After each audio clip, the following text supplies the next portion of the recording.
हरे कृष्णा। श्रील प्रभुपाद वाणी की जय। 26 जून।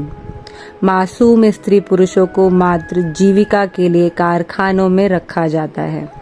उनकी आवश्यकताओं को तो थोड़े से काम द्वारा पूरा किया जा सकता है। प्रकृति ने कितनी सुविधाएं दी हैं। वे कहीं भी अन्न उगा सकते हैं। चरावाहों में गायें चरती हैं, उनसे दूध लो और शांति से जीवन यापन करो। कारखाने खोलने की क्या आवश्यकता है। नव वृंदावन 26 जून 1976। जगत गुरु श्रील प्रभुपाद की जय। श्रील प्रभुपाद वाणी की जय।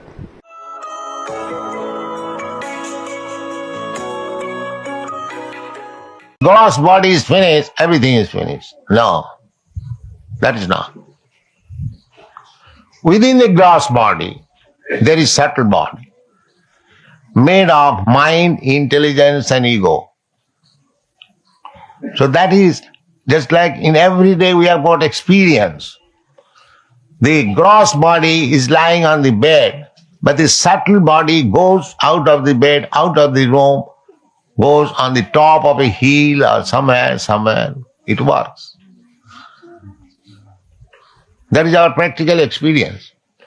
Similarly, when this gross body is finished, no more usable, the subtle body carries the soul to another womb of the mother. Karmana daivanetrena jantor dehopapatte. Through the semen of the father, the living entity is injected within the womb of the mother, and the true secretion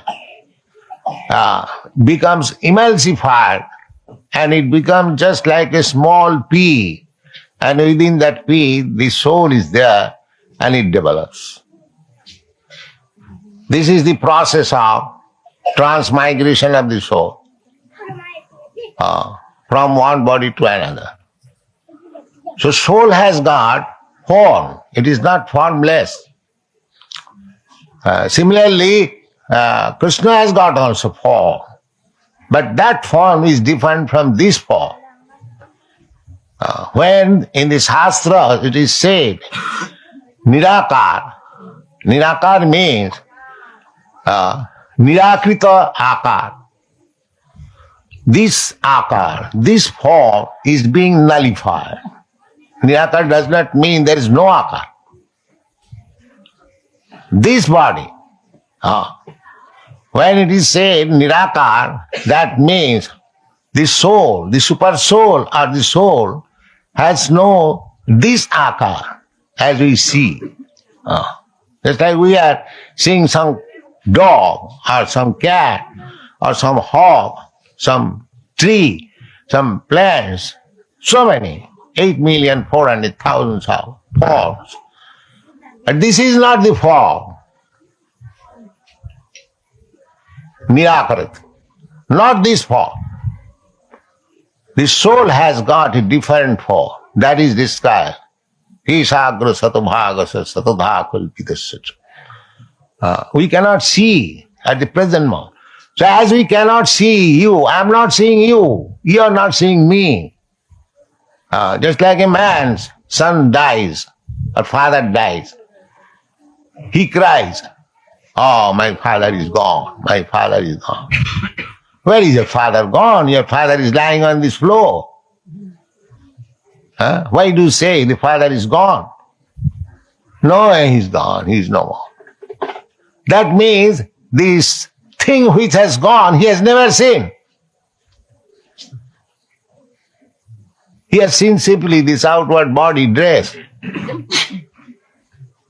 This is called ignorance. I am not seeing you. Still, I am speaking that I see you. See, if I cannot see you, the part and parcel of God, how can I see God? With these eyes.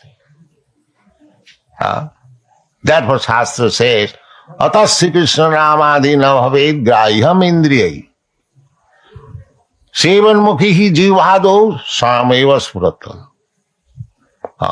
You cannot see God, you cannot see Krishna by your these blunt senses. But if you purify your senses. Sevanmukhi hi jivhado. That purification begins from tongue. That purification, Sevanmukhi jivhado. So, by the tongue we can do two things. We can taste food stuff and we can vibrate sound.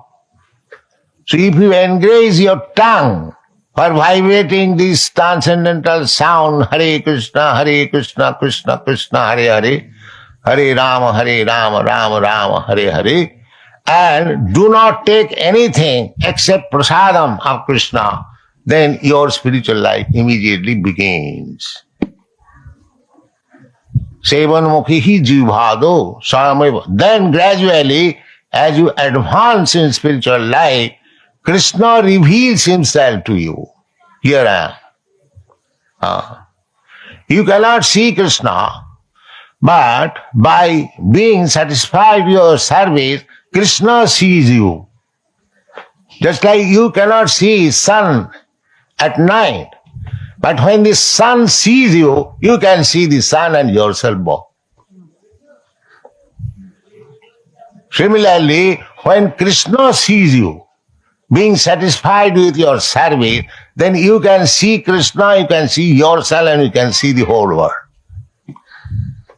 Now whatever you are seeing, this is all illusion. You are not seeing, or we are not seeing, because our senses are blunt to see things as they are. Therefore in the Bhagavad Gita it is said that Vidya Vinaya Sampanne Brahmane Govi Hastini Suniche cha Sapake cha Pandita Samadarshina. One who has got the eyes to see, he does not see that here is a learned Brahmin and here is a dog. He sees both the learned Brahmin and the dog in equal vision because he does not see the dress.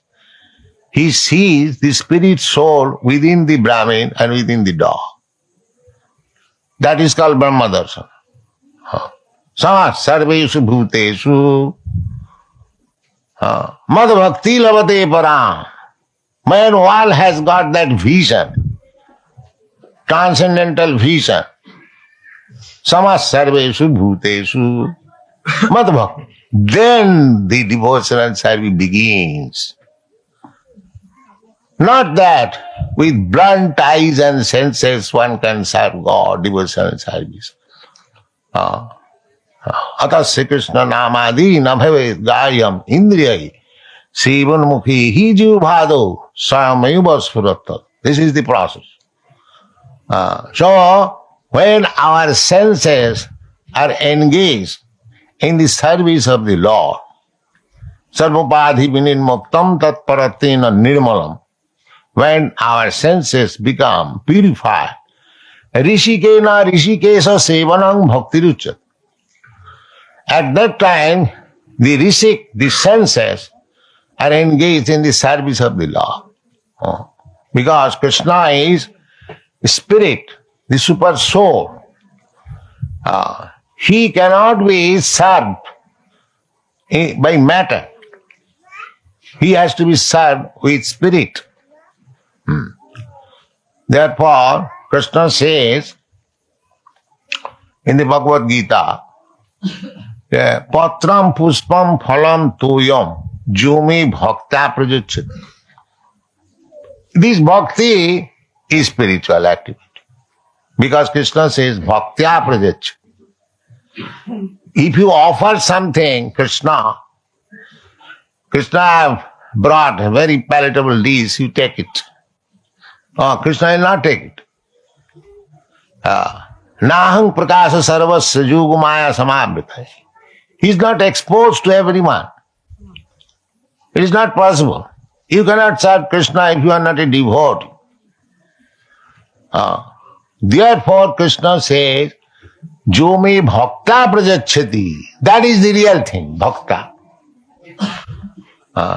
Not that I have brought a nice plate and Krishna will accept. Not like that. Krishna can accept when you offer something, it doesn't matter what it is. It may be a simple flower, a fruit, a small piece of leaf or little water. This is universal. For worshipping Krishna, there is no impediment. If you want to worship other demigods, there are so many things required. But for worshipping Krishna, the poorest man in the world, any part of the world, he can offer his love, his offering to Krishna. Patram pushpam phalam tuyam jumi bhaktya prajacchati. So, real purpose of this Bhakti Rasamrita Sindhu by Rupa Goswami, which I have translated by the name Nectar of Devotion, the complete science of Bhakti Yoga. This is very important book of understanding how to become purified in devotion and service, how to approach Krishna, how to satisfy Krishna. These things are described very nice. And Krishna being supreme, the super soul, we cannot approach with our material consciousness. Therefore, the consciousness has to be changed. Then we can approach. That is Krishna consciousness moment. Unless we change our consciousness, just like without being fire, you cannot enter into fire. And the Shastra says, without being Brahma, you cannot approach Brahma. Similarly, without being purified of all material contamination, you cannot approach Krishna. Rishikena Rishikesha, what kind of rishi? Senses. Sarvapadhi vininmuktam tatparatina nirmalam. The senses have to be purified. Tatparatina. Tatparatina means being always attached with Krishna. If you simply see Krishna with your eyes, then your eyes will be purified and spiritualized. Because you are touching, just like if you keep yourself always in touch with fire, you become warm. Warmer. If you put one iron rod in the fire, it becomes warmer, and at last it becomes red hot. When it is red hot, it is fire. It is no more iron rod. You touch that red hot iron, anywhere it will burn. Similarly, if you keep always in touch with Krishna, you become Krishnaized. And you can appreciate what is Krishna. Thank you very much.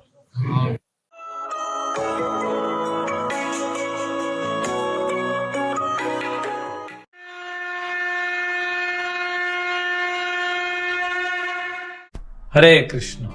Bhagavad Gita अध्याय 2 श्लोक संख्या 25। अव्यक्तोऽयम् अचिन्तोऽयम् अविकार्योऽयम् उच्यते तस्मादेवं विदित्वैनं नानुशोचेतुम् अर्हसि। यह आत्मा अव्यक्त, अकल्पनीय तथा अपरिवर्तनीय कहा जाता है। यह जानकर तुम्हें शरीर के लिए शोक नहीं करना चाहिए। तो आत्म तत्व के इन कुछ श्लोकों को आगे और बढ़ाते हुए भगवान यहाँ पे बताते हैं 3 कैरेक्टरिस्टिक्स। देखिए, है आत्म तत्व का ज्ञान, लेकिन भगवान अलग अलग एंगल से समझा रहे हैं कि जितने भी प्रकार की फिलॉसफी सिद्धांत दुनिया में हैं, जो अपने मन से लोगों ने बनाई है, जो प्रामाणिक नहीं है, उन सबको भी समझ में आ जाना चाहिए कि आत्मा क्या है। तो भगवान हर एंगल से समझा रहे हैं। तो यहां पे बोल रहे हैं आत्मा अव्यक्त है, अकल्पनीय है, अपरिवर्तनीय है। तो ये 3 चीजें क्या है? अव्यक्त मतलब जो टेक्निकली जो व्यक्त नहीं होता, मतलब इनविजिबल है। तो आत्मा इनविजिबल है, मतलब अव्यक्त है, मतलब कोई उसको देख नहीं सकता। हमने पिछले श्लोकों में देखा कि भगवान बताते हैं आत्मा का साइज जो है बहुत छोटा है।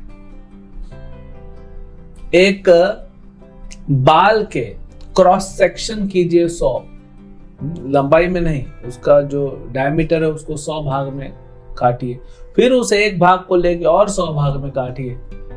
कोई कर सकता है? इम्पॉसिबल।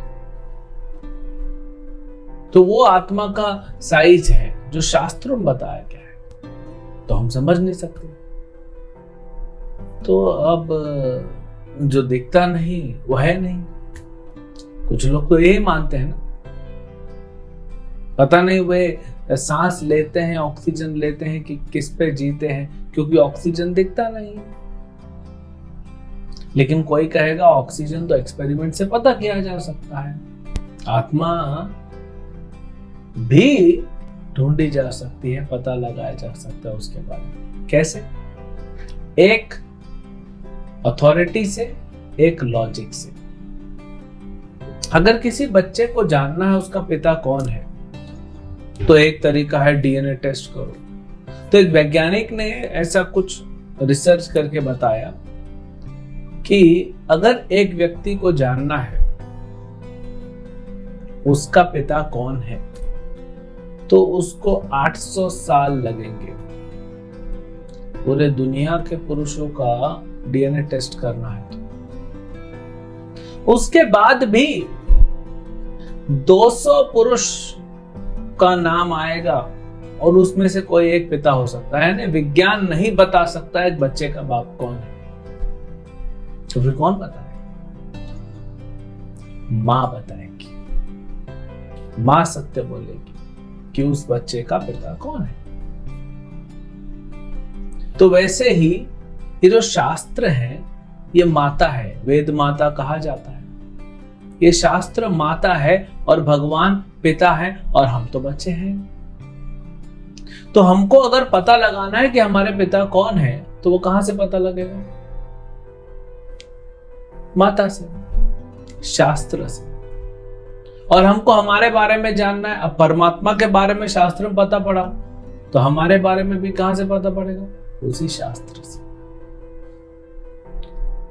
तो अगर सही अथॉरिटी को हम पूछें और समझें उनसे, तो समझ सकते हैं कि आत्मा का अस्तित्व है।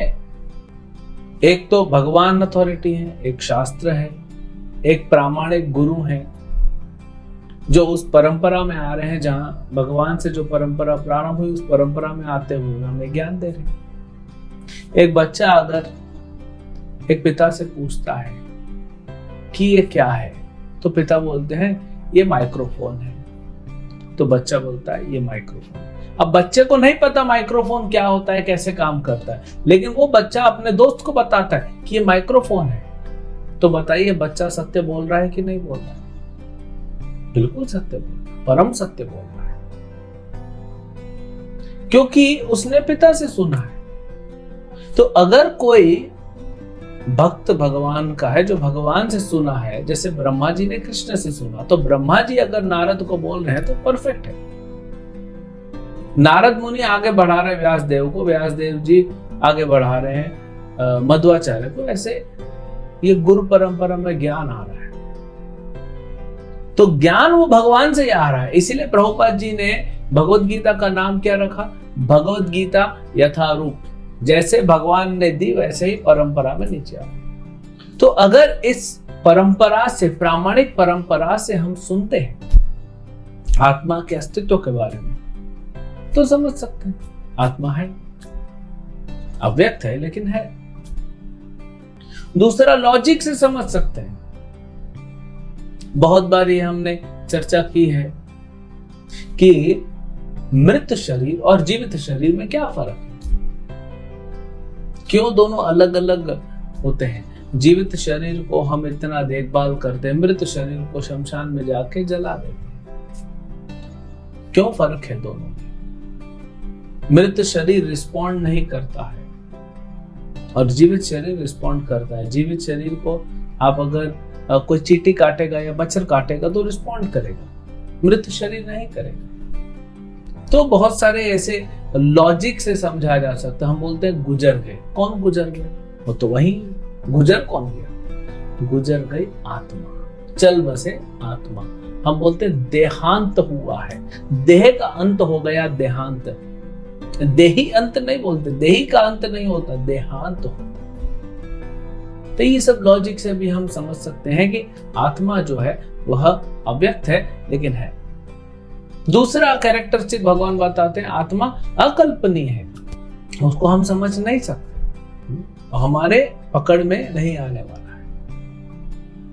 तो इसीलिए अकल्पनीय आत्मा को भी वैसे ही समझेंगे जैसे अव्यक्त, यानी गुरु से समझेंगे, शास्त्र से समझेंगे, भगवान से समझेंगे।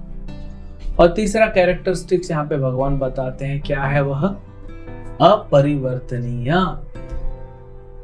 हालांकि सिर्फ साइंस के स्टूडेंट्स, स्पेशली जो नॉन मैथमेटिक्स, जो बायोलॉजी पढ़ते हैं, वही समझते हैं कि म्यूटेशन क्या होता है। लेकिन आजकल कोरोना को, थैंक्स टू कोरोना, कि हर व्यक्ति समझ गया म्यूटेशन क्या होते हैं, कि एक वायरस आया, फिर उसमें थोड़ा बदलाव आ जाता है कुछ महीनों में, फिर वो नया प्रजाति हो जाता है वायरस का, फिर वो आता है एक वेव, दूसरा वेव, तीसरा वेव, नाम अलग अलग हो जाते हैं। तो म्यूटेशन मतलब वो चेंज होते रहता है, परिवर्तन होता है उसमें। आत्मा अपरिवर्तनीय है, ये बड़ा अच्छा पॉइंट है। आत्मा में म्यूटेशन नहीं होता, मतलब वो जैसा था वैसा है, वैसा ही रहेगा। सिर्फ उसके ऊपर अशुद्धिकरण हो जाता है, जैसे हमारी आत्मा अशुद्ध हो जाती है, उसका शुद्धिकरण करना है, बस। आत्मा वैसे ही है। तो इस पॉइंट से एक तो ये समझ में आता है कि आत्मा सनातन काल से और सनातन काल तक वही रहने वाला, तो उसके जो फीचर्स होंगे, उसका जो चेतना होगा, जब शुद्ध आत्मा का चेतना वैसे रहेगा, मतलब भगवान की सेवा करना, उसका धर्म वही रहेगा, उसकी आइडेंटिटी वही रहेगी। और दूसरा बहुत इंपॉर्टेंट इससे क्या समझ में आता है, आत्मा में परिवर्तन नहीं होता, कृष्ण कहते हैं गीता में। तो परिवर्तन नहीं होता तो आत्मा कभी परमात्मा नहीं बन सकती, आत्मा भगवान नहीं बन सकता। जो लोग कहते हैं कि आप ये मंत्र जप करो भगवान बन जाओगे, कोई व्यक्ति भगवान नहीं बन सकता, क्योंकि आत्मा अपरिवर्तनीय है, उसका म्यूटेशन नहीं होता, तो चेंजेस ही नहीं होगा। तो आत्मा जो है वो आत्मा थी, आत्मा है, आत्मा ही रहेगी। जो भगवान थे, भगवान है, वो ही भगवान रहेंगे। आत्मा भगवान नहीं बन सकती। ये कितना सही तरीके से भगवान यहाँ पे समझा। तो लोग कहते हैं ना हम भगवान बन जाएंगे, या कोई भी आपसे कहे कि मैं भगवान हूं, नहीं बन सकता कोई भगवान। और कोई कहेगा नहीं मैं तो शुरू से ही भगवान हूं, ठीक है, चलिए मथुरा, गोवर्धन उठाइए। अच्छा ठीक है, इतना दूर नहीं जाना है, विराट रूप दिखाइए, अब भी प्रूफ हो जाएगा, यहीं पे विराट रूप दिखा दीजिए। नहीं, लेकिन जगह नहीं है, अर्ध विराट रूप दिखा दीजिए, जो दुर्योधन को दिखाए थे। लेकिन आप तो देख नहीं पाओगे, तो प्रभु आपने अर्जुन को आंखें दी, हमको भी दीजिए। तो जो भगवान थे वही भगवान है, और जो आत्मा थी वो आत्मा ही है, क्योंकि आत्मा अपरिवर्तनीय है। तो आत्मा के 3 कैरेक्टर से क्या बताए? अकल्पनीय, अव्यक्त, अकल्पनीय, अपरिवर्तनीय। अब ये तीनों जानने के बाद अर्जुन, नानु शोचितुम अर्हसि, क्यों तुम शोक करते हो, दुख करते हो? अगर तुम भीष्म के शरीर को मार भी दोगे, द्रोणा के शरीर को मार भी दोगे, आत्मा का कुछ नहीं कर पाओगे। अभी तो 2 श्लोक पहले बताया भगवान ने, नयनम छिन्दन्ति शस्त्राणि, कोई शस्त्र से आत्मा को नहीं काट सकते, आत्मा जैसी थी वैसी ही रहेगी। तो फिर तुमको दुख नहीं करना चाहिए, तुम तो ज्ञानी हो, इसीलिए तुम अपना धर्म करो। तुम योद्धा हो, तुम एक क्षत्रिय हो, अपना काम करो, अपना धर्म करो, युद्ध करो, यही तुम्हारा धर्म है, इसमें तुम्हारी भलाई है और जो युद्ध में मारा जाएगा उसकी भी भलाई है। हरे कृष्ण।